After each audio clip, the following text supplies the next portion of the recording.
Hello प्यारे बच्चों, आज हम कक्षा 5 क्लास 5 भाषा भारती हिंदी एमपी बोर्ड के पाठ 11 मरकर भी जो अमर है, पाठ का नाम है मरकर भी जो अमर है के 20 इंपॉर्टेंट क्वेश्चन को याद करेंगे। शुरू करते हैं। पाठ 11, पाठ का नाम है मरकर भी जो अमर है।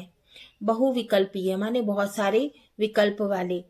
ऑब्जेक्टिव, सही विकल्प छांट कर लिखिए।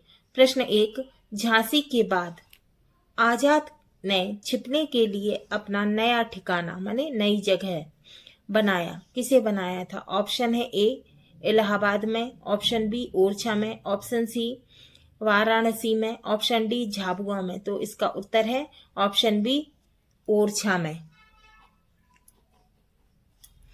फिर है प्रश्न नंबर 2, राजा भाऊ महाकाल को किस राष्ट्रीय दिवस के दिन वीर गति प्राप्त हुई थी? ऑप्शन ए है 15 अगस्त, बी है 2 अक्टूबर, सी है 26 जनवरी, डी है 12 जनवरी। तो इसका सही उत्तर है ए 15 अगस्त को। प्रश्न 3, यह तो मुझे कंकड़ लगा है। किसने कहा था? राजा भाऊ महाकाल ने, है ना। कोई चिंता की बात नहीं कथन है। किसने कहा था? ए है महात्मा गांधी का, बी है राजा भाऊ महाकाल का, सी है चंद्रशेखर आजाद का और डी है विश्वंभर नाथ का। तो इसका सही उत्तर है बी राजा भाऊ महाकाल का। प्रश्न 4, निस्पंदन शब्द का क्या अर्थ होगा? ए स्पंदन, बी अस्थिर, सी अचल और डी कंपन। तो इसका सही अर्थ है अचल, सी। इसका सही उत्तर है अचल। अब है प्रश्न 5, कठिन संघर्ष के लिए हम किस मुहावरे का प्रयोग करेंगे? ए है लोहा खाना, बी है लोहे के चने चबाना, सी है दांत पीसना और डी है लोहा लेना। तो इसका सही उत्तर है डी लोहा लेना। अब है नीचे दिए गए शब्दों में से उचित शब्द चुनकर रिक्त स्थानों की पूर्ति कीजिए। माने नीचे दिए गए शब्दों में से उचित माने सही शब्द चुनकर खाली स्थान भरना है। अनुस्वार, स्वर, भारत माता, बम, पिस्तौल, स्वतंत्रता, परतंत्रता, अखंडता, अनुनासिक। प्रश्न 6 है, बलक बुखारा एक माउजर डैश थी। क्या थी? पिस्तौल थी। तो रिक्त स्थान में क्या आएगा? पिस्तौल। क्या आएगा रिक्त स्थान में? पिस्तौल। फिर है प्रश्न 7, स्वतंत्रता का विलोम। स्वतंत्रता का विलोम क्या होगा? परतंत्रता, है ना। तो इसका उत्तर है परतंत्रता। खाली स्थान में आएगा परतंत्रता। प्रश्न 8, भारत की डैश और सुख समृद्धि ही हमारे जीवन के स्वप्न है। माने जीवन का स्वप्न माने सपना है। तो खाली स्थान में आएगा अखंडता। भारत की अखंडता। क्या आएगा खाली स्थान में? अखंडता। भारत की अखंडता और सुख समृद्धि ही हमारे जीवन के स्वप्न है माने सपने हैं। तो इसका उत्तर है अखंडता। रिक्त स्थान में आएगा अखंडता। फिर है प्रश्न 9, राम अपनी माँ की आंखों के तारे हैं तो आजाद। रिक्त स्थान में आएगा भारत माता के सच्चे सपूत है। माने भारत माता के सच्चे सपूत हैं। सपूत माने अच्छा पुत्र, है ना। प्रश्न 10, झांसी शब्द में क्या है? अनुनासिक। क्या है? अनुनासिक। ये चंद्र बिंदी लगी हुई है ना, इसको कहते हैं अनुनासिक। अब है अति लघु उत्तरीय प्रश्न। माने अति माने बहुत, लघु माने छोटे, उत्तर वाले प्रश्न। एक शब्द या एक वाक्य में उत्तर लिखिए। प्रश्न 11, हमारे राष्ट्रीय ध्वज, ध्वज माने झंडा, है ना। हमारे राष्ट्रीय ध्वज को तिरंगा क्यों कहते हैं? तो इसका उत्तर है हमारे राष्ट्रीय ध्वज में 3 रंग होते हैं, इसीलिए तिरंगा कहा जाता है। प्रश्न 12, बलिदानी कौन होते हैं? उत्तर, जो राष्ट्र के लिए शहीद होते हैं, है ना। अपना जीवन दे देते हैं, अपनी जान दे देते हैं, है ना। जो राष्ट्र के लिए अपनी जान दे देते हैं, जो राष्ट्र के लिए मर मिटते हैं, वह बलिदानी होते हैं।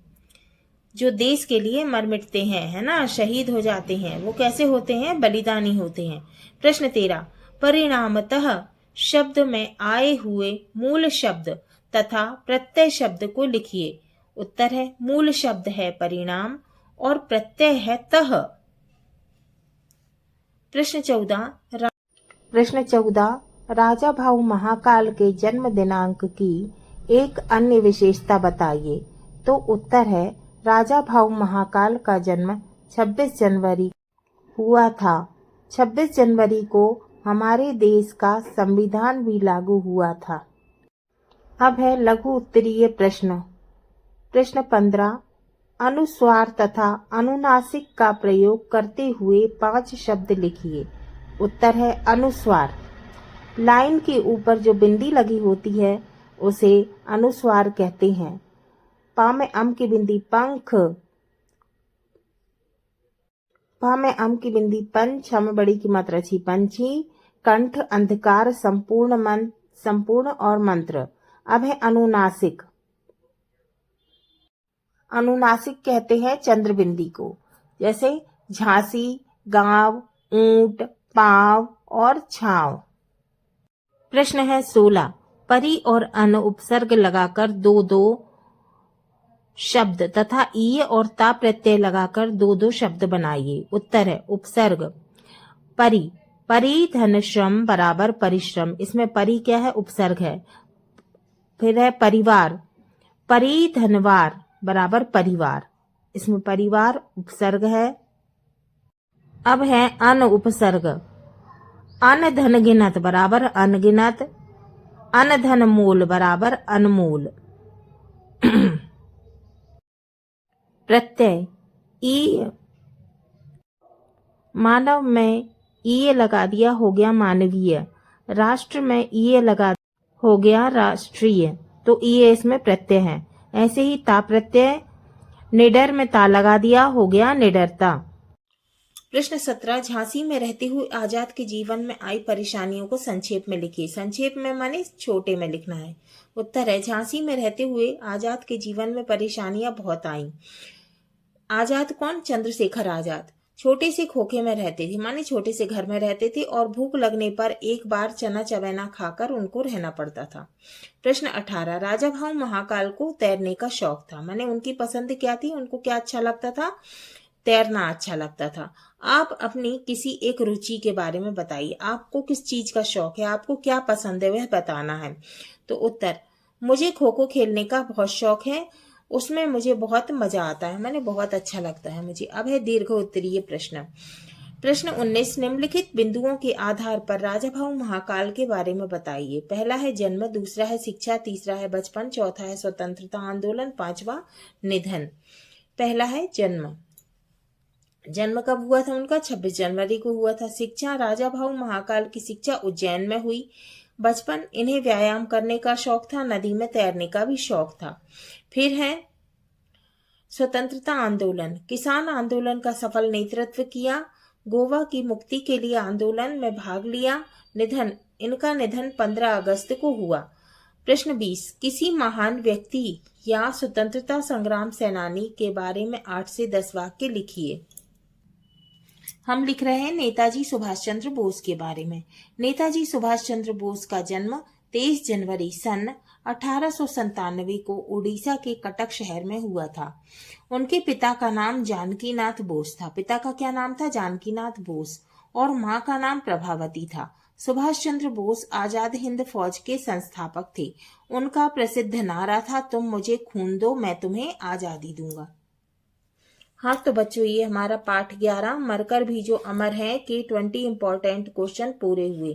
अगले वीडियो में हम पाठ 20 मेरा नया बचपन के 20 इम्पोर्टेंट क्वेश्चन को याद करेंगे।